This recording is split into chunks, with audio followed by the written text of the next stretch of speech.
Jeremiah chapter 33.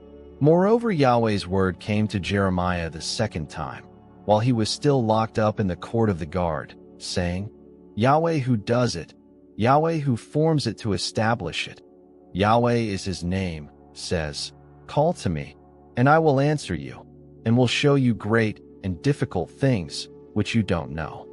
For Yahweh, the God of Israel, says concerning the houses of this city and concerning the houses of the kings of Judah, which are broken down to make a defense against the mounds and against the sword, while men come to fight with the Chaldeans, and to fill them with the dead bodies of men, whom I have killed in my anger and in my wrath, and for all whose wickedness I have hidden my face from this city.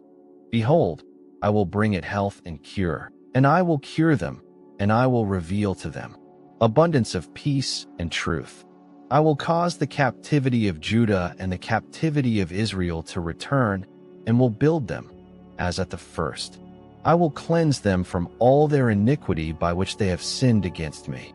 I will pardon all their iniquities by which they have sinned against me, and by which they have transgressed against me.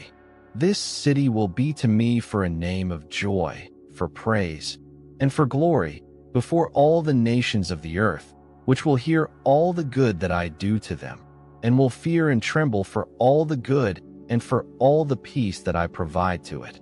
Yahweh says, Yet again there will be heard in this place, about which you say, It is waste, without man and without animal, even in the cities of Judah and in the streets of Jerusalem, that are desolate, without man and without inhabitant and without animal.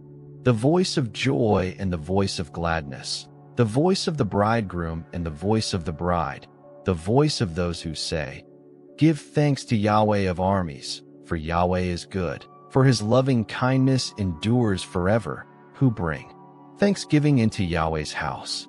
For I will cause the captivity of the land to be reversed as at the first, says Yahweh. Yahweh of armies says, Yet again there will be in this place, which is waste, without man and without animal, and in all its cities, a habitation of shepherds causing their flocks to lie down. In the cities of the hill country, in the cities of the lowland, in the cities of the south, in the land of Benjamin, in the places around Jerusalem, and in the cities of Judah, the flocks will again pass under the hands of him who counts them, says Yahweh. Behold, the days come, says Yahweh, that I will perform that good word which I have spoken concerning the house of Israel and concerning the house of Judah. In those days and at that time, I will cause a branch of righteousness to grow up to David. He will execute justice and righteousness in the land. In those days Judah will be saved, and Jerusalem will dwell safely. This is the name by which she will be called, Yahweh our righteousness.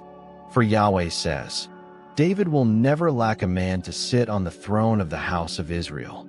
The priests, the Levites, won't lack a man before me to offer burnt offerings, to burn meal offerings, and to do sacrifice continually.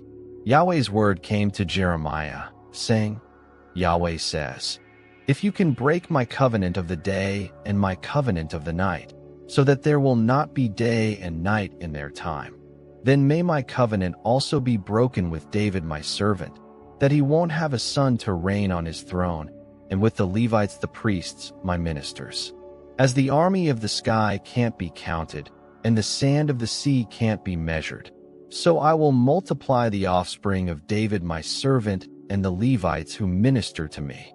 Yahweh's word came to Jeremiah, saying, Don't consider what this people has spoken, saying, Has Yahweh cast off the two families which he chose? Thus they despise my people, that they should be no more a nation before them.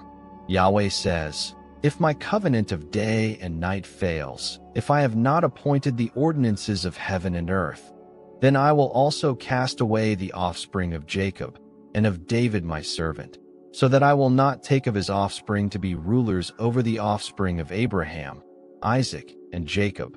For I will cause their captivity to be reversed, and will have mercy on them.